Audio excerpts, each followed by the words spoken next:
Well, we are excited to be with you all. I'm Sam from Flex. We have a great panel for you this morning. We're going to try to keep that energy up, though it is a high bar, I will say. Very excited to be here with all of you. Today on this panel, we're going to be talking with a set of great founders and focusing really on preventative health and looking towards the future of health, personalized, preventative, and accessible. So everyone here is building very different companies, but I think are aligned by that core mission. And I want to give folks an opportunity to introduce themselves and why they decided to work in the space that they're working today. So Cheryl, let's start with you. Thank you, Sam. So hi, everyone. I'm Cheryl Suhoy, founder and CEO of Tiny Health. We are a poop testing company, so keeping up with the joke. We also have a vaginal test. It's funny because recently we got featured on CNN, and the CNN host was like, "Is this like a COVID swab?" And literally on my CNN clip, I was like, "Yes, but it's for your vajayjay down there." And it was perfect. So I have this founding story why I started a poop testing company. We're a gut microbiome sequencing company. So you can get a test at home and swab your poop in case you're wondering how you get insights about your gut health. So my story came from my two different births. I had a C-section of my daughter 8 years ago, and then a home vaginal birth 6 years ago in California. One has eczema, allergies, food sensitivities, couldn't sleep, colicky symptoms, and one had nothing. So guess who's who, right? So it turns out that, I did the literature search that C-section born babies or any babies exposed to antibiotics in early life or didn't pass through the mom's vaginal canal are at 4 times higher risk for asthma, allergies, eczema, and things like that versus vaginally born babies. So I was like trying to look for a stool test that would help me course correct my kids' guts. And it turns out that our immune system, 80% of our immune system lives in our gut. You think it's like your cells, your, other things, but it is your gut function. And it's formed in the first 1,000 days of life. So early life till about 3 years old. So 90% of chronic conditions today can be linked back to gut imbalances. And so I was like asking my doctor, pediatrician, OBGYN, and nobody knew anything about it. Obviously, our healthcare system, doctors are not taught nutrition or food as medicine. They're not even GI doctors are not taught about the gut microbiome at all, right? And so I was like baffled, and it turns out it takes an average 17 years for groundbreaking research to get into medical practice. For good reason sometimes, but this is the first 1,000 days we're talking about, this immune training window. I do not want my kid to morph from the eczema to morph to allergies, food allergies, and asthma. So I was trying to course correct for her. So I started the company a week after my son was born, actually, my second child. And I just had my third. I have a 1-year-old. So that's my founding story. Now we've taken what we've learned in the first 1,000 days and applying it to the last 1,000 days. So serving healthy aging, longevity, menopause, everything is linked back to gut. Even performance, working out and recovery, a lot of beneficial functions come from the gut. And what we've learned after sequencing 110,000, coming to 125,000 samples now, is that a lot of chronic conditions in adult life is linked to missing beneficial function. We're so obsessed as a society with parasites and E. coli and things like that and try to kill. But it turns out we're killing too much. And what we really need to restore are beneficial functions. So that's Tiny Health. We are for poop tests, tinyhealth.com. We have a B2B function as well to serve supplement companies or functional food beverage companies. We do research for them and help validate their claims. We have a B2B arm powering longevity clinics, stool tests. We power Mayo Clinic's longevity, exec health clinics, stool tests, a lot of wellness brands, and we also work with healthcare providers. So yeah, thank you. Amazing. And as a parent myself, I now feel like I need to go look into all this research, and I'm very thankful that my first 2 births were not putting my kids at higher risk, but I had no idea that mode of delivery was such an impactful. But you can totally course correct, which is why. Okay, good. I'm getting some relief. My anxiety is going down. Since we're talking about the gut and we're talking about that, let's jump over to Scott. I'd love to hear what brought you into focusing on the bathroom. Yeah. So In 2021, I was sitting at a poker table with a good friend, and he pitched me the idea of a smart toilet. And I was like, that's brilliant. Clearly, you named that company Throne. And then we did what you do, which is buy you some domains, and then don't actually do anything with that for a while. 2 years later, we still kept circling back to this Throne idea, because it's the perfect name. And I called my mom. She's a geriatrician, doctor for adults 65 plus in Ruidoso, New Mexico, and asked her, Mom, is there any medical utility to looking at people's waste? And that was a 45-minute phone call. I learned a lot, but kind of the most memorable line, she goes, honey, there's this joke in the field of geriatrics that all old people talk about is their kids, their meds, and their poop. And it's so true that in my own practice, I no longer give my patients my phone number because they will send me so many pictures of their poop. And I walked away from that and was like, wow, that's crazy. And just started doing a bunch of homework and realized, like, wow, you have 30 devices to track sleep and cardio and metabolic health and respiratory rate, but nothing that tracks your GI or urinary health on a daily basis, despite the fact that your bed and the toilet are the two places that every person goes every day, and the toilet is multiple times a day. So you're leaving all the hints behind. You're just not paying attention to it. And there are 50 million Americans with a chronic digestive disease, another 60 million Americans with a diagnosed urinary tract condition, and you have a 10% lifetime risk of being diagnosed with a cancer of the lower GI or urinary tract. And the earliest signs of those cancers are microscopic blood. And so we set out to build not only a device that can track your wellness and give you insights into your hydration and your gut health and how your GI is functioning on a daily basis so you can see those patterns as they emerge, but ultimately we're building what we call the smoke detector for colon cancer, bladder cancer, kidney cancer, et cetera. So I'll turn it back over to the girls. So before we get into our next founding story here, I want to ask both of you, why do you think this has been, it feels like right now there's sort of like gut health is kind of having a moment. Why do you think this has been underinvested in and maybe outside of the consumer's, awareness when they think about health to date? Well, actually, Scott recently posted this thing on his LinkedIn where, I go back to sleep. I always use that example. Like 10 years ago when Oura, who here has an Oura sleep tracker? 10 years ago when they entered the market, it was very niche, right? Everyone's like, oh, it's for biohackers or people optimizing stuff.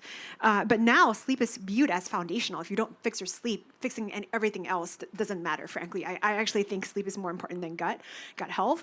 And gut health is next, So I think gut health is having its sleep moment now, where officially the search for gut health has taken over the search for sleep better, right, in the recent years.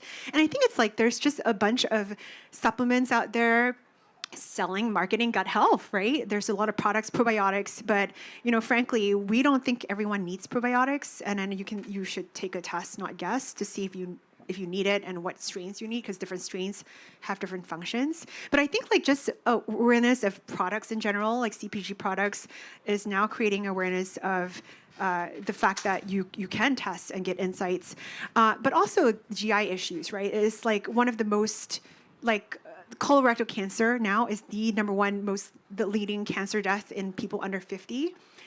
There's a lot of celebrities recently who has passed away from that. So I think even more so now than ever, people are worried, do I have signs of colorectal cancer? And they want to know, right? And so I think it's a combination of wellness products being in the market, people realizing that all chronic conditions are literally linked to imbalances in the gut. And now you can find out if you have imbalances. Why wouldn't you spend a couple $100 finding out if you have deficiencies? I think you provided the perfect segue to hear about function, and you said the phrase, test, don't guess. So, Pranitha, do you want to share your story coming to Function? Yes. Hi, everybody. Good morning. I'm Pranitha. I'm co-founder and chief business officer at Function. And for me, the story is deeply personal. I spent my 20s dealing with PCOS, prediabetes, and high cholesterol, partly genetic, partly my fault. Figured it out and was just given a ton of medication, was severely overweight for my height. I'm 5'1", and I just thought I was going to either die at 40 or just live a pretty unhealthy life. And I began experimenting on myself, on my diet, different blood work. I was doing basically what Function does on a spreadsheet, as many of the people in this room probably have done for themselves before something like Function, because we just wanted to optimize, fine-tune, get better, get healthier. That's like really the goal, I think, of a lot of the folks here. And so that started in my teens and my 20s. I then realized that I also worked in the healthcare system and realized that the American healthcare system wouldn't solve this problem for me. And so I met my co-founder, Jonathan, while I was in grad school, quit school to start this thing because for us it was a no-brainer that it had to exist, and it had to exist now. I think the timing of it is so critical. Like, I don't necessarily think this could have worked in 2016 or even before. For us, we started right in the middle of COVID, and it's here to stay. Like, the tests don't guess. It's like, it's one of those things where we've seen it, we can't unsee it, and it's such an incredible time. Like, holy shit, we're living in a time where we're never going to go back. And that is so cool. Like, our kids are never going to have to be in a place where they don't know more information about themselves and can't make more educated decisions. So I just think that's an incredibly powerful thing to be living in. And then you add AI, which we'll talk about later, and it's like, really? Like, I feel so fortunate to be building in this time, in this space, and that's the founding story of Function. Amazing. And I know we have a lot of founders, aspirational founders, operators in the room. You said 2016 was the right time. Was not the right time. Was not the right Yeah. time. Okay. 2016, I don't think was not the right was time. not the right 2020 was the Yeah, right I just time. feel like we had the shift with COVID, with honestly, we were building from home, like everything kind of worked together, and this is all hindsight 2020. Haha, 2020. Anyway, but no, that's what I mean. 2016, I think people have been working on this somewhat in some degree, but the gut health, the desire for more data, we're not going back. People are like, I want this, I deserve this. You should say that. The science is here, the medicine is here. Like, we deserve to know this information, just like we have our wealth in our pocket and everything else in our pocket. Like, we deserve this information about what's going on in our health and what to do about it, not just the numbers. Actually, all of us Yeah, were go at ahead. the Stanford Consumer Health Summit. There was this one-day summit a few weeks ago. Consumer health was really unsexy a few years ago, but now it's finally sexy again. But the Zach who organized the summit said at the opening part, like in terms of why there's such a big wellness movement, why are you all here? And he crystallized it for me. Like in 2020, I think when COVID happened, I think there was a distrust to the authorities, and our healthcare system was failing us, right? And so that created a whole movement of, I need to take control of my own health. I can't rely on authorities or my doctor to take care of me. And really, that movement is why this timing is right. But also, I think trust is a big factor. Yeah, definitely. And just, very briefly, what brings me here today and why I am so passionate about the space also stems from personal experience. I grew up as an athlete and just recognized so clearly how impactful movement was on managing my own conditions like PCOS, managing my pregnancies and recovery, and definitely managing mental health. That was actually probably the biggest factor for me. When I'm not moving, I very noticeably see a shift in how I'm able to just mentally function day to day. And so for me, wanting to make really movement at the onset of our business more accessible. For me, accessibility is a huge part of healthcare. You look at social determinants of health, there's such a wide spread across economic levels in this country and really, really globally. And so that's where I kind of, got into HSA and FSA, working with health and wellness brands. I think the timing is interesting because there's also been a shift in the healthcare system to put more onus on the consumer, to be honest, to shift to high deductible health plans, which are HSA eligible, which on the one hand, puts a lot more control in consumers' hands. But on the other hand, it can put a lot more, if you don't know how to utilize those funds, it can put a lot more onus on the consumer. And you can end up paying a lot more for your health. And at the same time, health is moving outside of the doctor's office. I think you guys are such a testament to that. And I'm excited to have the opportunity to support businesses like yours. I'm curious, since you all kind of were talking along the lines of trust, maybe 20 years ago, that trust existed in our core healthcare system. Today, that's definitely been fractured. As a consumer health company, how do you think about building trust? And just very practically and tactically, what are some of the things your business has done have done to do that with consumers? Anyone want to go first here? Sure, I'm Yeah. happy to. So for us, and just so that I realize I didn't explain what we actually do, just told my story. But for us, for Function, we do 160 biomarker tests, comprehensive across your body. All organs and organ systems are understood through blood, urine, and we also do imaging. And for us, when it comes to that much information we're asking from a member, trust from a privacy standpoint is critical, and trust from a, hey, we are doing our part to do the work for you to get the best partners. So we work with Quest Diagnostics for the lab. We work with highly trained physicians across the board. You know, that piece is critical for us. And the second piece that's really important is brand. And I think we'll talk about brand later today, but that piece sometimes can be underestimated in the beginning. It's like, oh, it's just whatever. We'll just figure that out. And I attribute so much of this to my co-founder, Jonathan. He's such an incredible brand person. Like, he cares so deeply, not just from a marketing standpoint, but from the standpoint of that is so critical for people to say, yes, I trust that brand. Not the color scheme, not the logo, but I trust them. I trust the founders. You're asking people to give your biomarker information. That is like the deepest information about you. And if you sway with integrity on that front, like, I think you lose. And that's critical. So the privacy, critical. It's healthcare, duh. Legal, like, just check, you make sure you check those boxes. You don't, like, there's no gray line. And then brand is pretty critical in this space.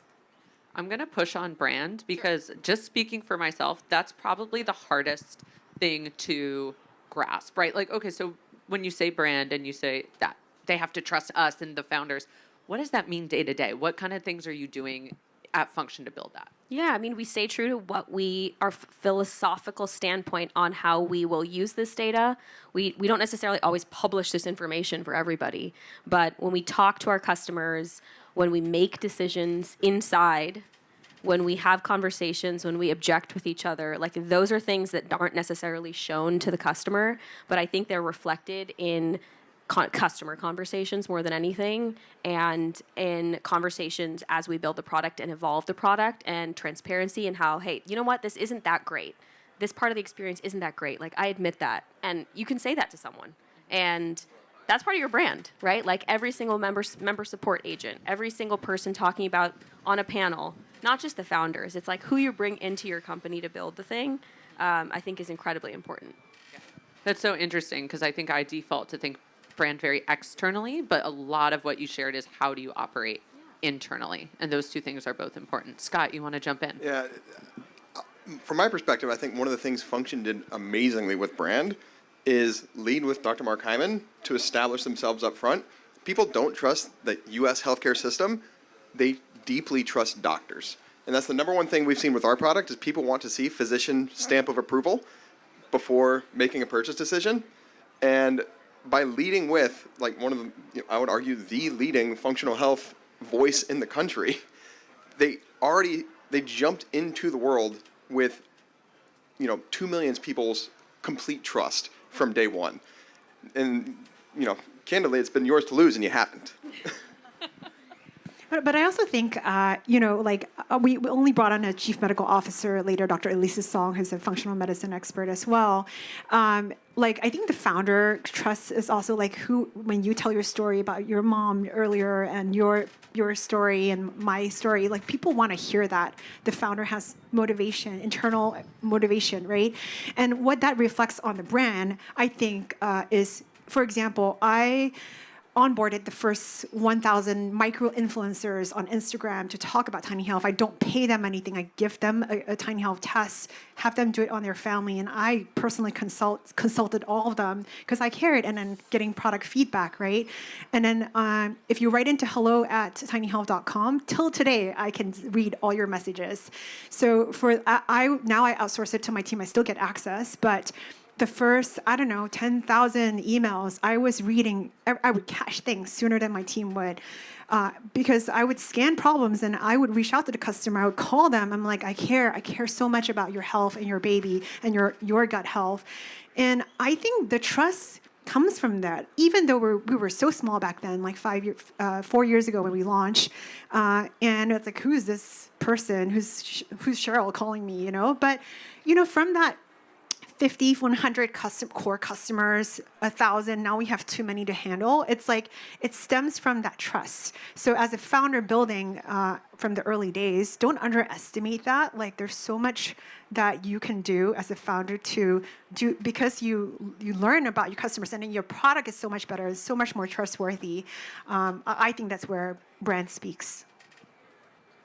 Yeah, absolutely. I'm thinking about this morning when I was personally responding to hello at or certain tickets, just because I, constantly want to be seeing the feedback and making sure that, the customers have the best experience. I have a lot more questions as to like, how does this scale and all of these kind of things, but being conscious of time and the kind of trend of the day, all of your companies give consumers a lot more data. I think we can all agree that data is critical and very powerful. How do you think about helping consumers make sense of data and what role AI can play in the future of your businesses? Scott. So in 2026, if you show up to your doctor's office without an informed opinion, that's like unthinkable, right? Like the doctor is now by default a second opinion because you have all of this data at your fingertips already. And everyone is uploading screenshots or their function or Tiny Health and uploading that into ChatGPT or Claude and coming in and having a much more informed conversation than they like. This WebMD was not able to give you the degree of fluency in your own health that is now table stakes. And so one of the things we're seeing already is like in our beta users, people are screenshotting it and uploading it to ChatGPT and asking, what does this mean? What are the interventions that are appropriate for me based on this? And I think that trend is only going to continue. The more data you have, the more you can feed into these models and the more informed opinions you can have independently, but also the better conversations you can have with your care team. I couldn't agree more. I'll tell you a really personal story that happened on Monday. I woke up and found my son limp and unresponsive in his bed. I know that's a really scary story, but I took him to 911, called the ambulance, and we figured out what he had. She knows, but I figured out what he had through Open Evidence and Claude within a half hour on Monday morning. And by the time it was Monday night is when a human physician, came and told me what was happening. So I already knew. I knew everything was going to be okay. I uploaded his labs that he had gotten, and I was fine. Like, I was fine by noon. And that's just the beginning, right? Like, that's a pediatric case, and we don't do pediatrics today. But there are companies that do. I think the biggest thing here is that AI is going to and has already transformed how we think about our health, how we care for ourselves. And so if we as companies don't deeply embed that into our flows and into our systems and into creating action plans and into saying, here's what supplement you should take, here's how you should wake up in the morning, here's what kind of grocery shopping you should do, N of one personalized care. That's why I said, like, holy shit, we're in this moment, because it's so cool. We're not going to, like, in 2 years or even in a year, we're going to know exactly what to do for ourselves. We're going to have a baseline of our health. We're going to see how that changes over time, and we're going to be able to make critical life decisions because of AI and because of the access to data that we've never had before. Anyways, my son's okay, and I just wanted to share that story. So heartbreaking, I'm sure, but I'm glad he's fine now. Microsoft just announced Copilot, right? And Function is part of that. And then OpenAI's, is it Health? OpenAI Health? Is that what they call it? Yeah. I think I'm still waitlisted. But I'm glad to see. If anyone knows anyone. Yes, please. Come on I up. need to get in. Maybe you can get me in. Me too. But it's good that they're having these more secured boxes for you, right? To make sure the privacy is there, it's not shared, because there are consequences if it does leak out. But I'm really optimistic, obviously, about AI. We're building out Tiny AI. I do want to caution, though, because we have so many, I can't tell you, so many customers who upload their Tiny Health results, and I'm sure Function results onto, that said, like, we are a specialty lab. The gut microbiome is an emerging field, and AI doesn't know all the answers. So I think we've had examples of people who got wrong information from AI. So I would caution that just, don't take it with a grain of salt, basically, right? And that's why we really have to accelerate our work, creating our AI that's trained on proprietary data because we see longitudinal sampling. Our super users do like 5.6 tests a year. It's crazy. So we have longitudinal data on how your microbiome changes with diet and supplements and lifestyle changes. For example, someone said didn't have Archimensea, this one bug that's important for metabolic health. AI told them, take this supplement and you will get 10x more Archimensea in a few months. That does not happen in our data. We just do not see. If you do not have Archimensea, it's just really hard to engraft. It's a probiotic you can take. So we tell you in our AI that we're building, which we haven't launched yet because we want to do it right, that to like manage your expectations. If you don't have this bug, you might have to take this probiotic forever because it's not going to engraft in your gut.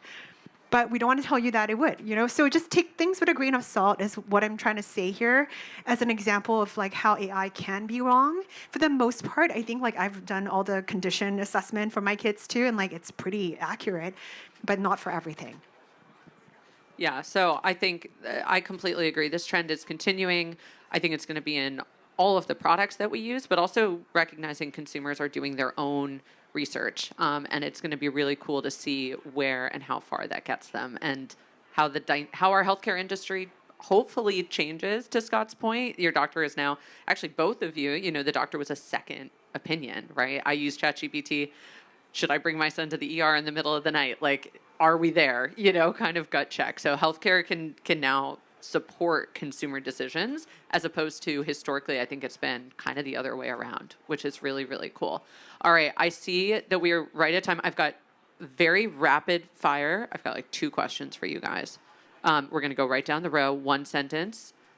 1 wellness trend that is overhyped. Scott, I'm going to start with you and work my way this way. That is terrifying. This is a pretty wellness heavy crowd, so yeah. you got to pick carefully here. I think the biggest for me is just any one-size-fits-all advice. Like, all literature is based on a normal distribution, and you have to figure out what works for you personally, because what works for you and what works for me are going to be different. Very political answer there, Scott. That was Go so ahead. good. Spot on. I think, it kind of goes to this, but like the cold plunge, red light, IV, I know they're like literally everywhere, so I apologize for saying it this way, but I think like if we do that and then we don't get good sleep and like hug our friends and check in our loved ones and see the sun, then like what are we doing? That's, yeah. Yeah. Do the basics. Get the Copycat. basics Back to the down. basics. Yes, 100%. You guys are taking my second question is what should we do, but that's okay. Go ahead. So anyone at Eudaimonia last year or in the past? Oh my gosh. So all my goodie bag, like there's 10 amino acids. So I'm not sure if it's overhyped, but there certainly is. There are a lot of amino acid companies for protein, but it's important. I think one thing at Eudaimonia that was overhyped was those vibrator machines. Everyone had them. I don't know. They actually don't really work. That's what I'm. So yeah, the vibrator Ones you machines. stand on? Yeah. Yeah. And like they were like in the 80s. They were in the 80s. Yeah. They were like women put things around their waist and just But it's sort of, like, back in shook. fashion. There was 10 exhibitors doing the vibrating thing. It's like hilarious. Yeah. I think that's overhyped. Okay, I'm going to add a hot take here. Compounding your own injectable, I think a lot of, like, this is the trend with peptides I'm seeing. I've seen it with GLP-1s. Like, it's amazing that this stuff is so accessible. I'm also, given the state of science education in our country, a little bit nervous when people are like, yeah, I'll totally just buy these ingredients and mix them myself at home. It gives me a little pause. I think there's so much opportunity, but I'm also like, hey guys, like, let's just think through how comfortable you are with this stuff, myself included. All right, we're going to wrap up here. 1 sentence, future of health in 10 years. I think the future of health in 10 years is going to be deeply personal, because you're going to have all of this data, and you actually are going to be able to understand what exactly are the interventions and the habits that are best for me. I did like your previous question, though, about what is the one wellness thing that you should do. I was going to Sure, say yeah, take that. dance. Dance. Yes. I love it. I'm gonna just pile on because I think it's relevant. I think the way we're gonna do our health is most of it's gonna be managed in the house, and then you're really only gonna have to see a specialist when you need it, and you're gonna know exactly what you need, because most of it will be managed in the home. And dance plus one that, and I say sleep. Think of was mentioned earlier. Like, I just think that's underestimated again. Like, if you're doing your cold plunge. Anyway, sleep. 100%. So sleep first, cold plunge later. Yeah. Yeah, and gut health. So I have a bolder statement because I think AI is accelerating anything beyond our imagination right now. So in 10 years, I can't even see 5 years, 10 years. You know, like the stats today, right? 50% of kids have at least one chronic condition. Adults, 75% have at least one chronic condition. I think this is a healthier group, so hopefully it's less. But that's crazy. That's the new norm. I think in 10 years, we are leading companies that will bring that down to zero. Woohoo! So that is my bold Amazing. statement. I love it. Yes. Yes, and on that note, thank you all for joining us for this first panel this morning. Let's give our panelists a round of applause.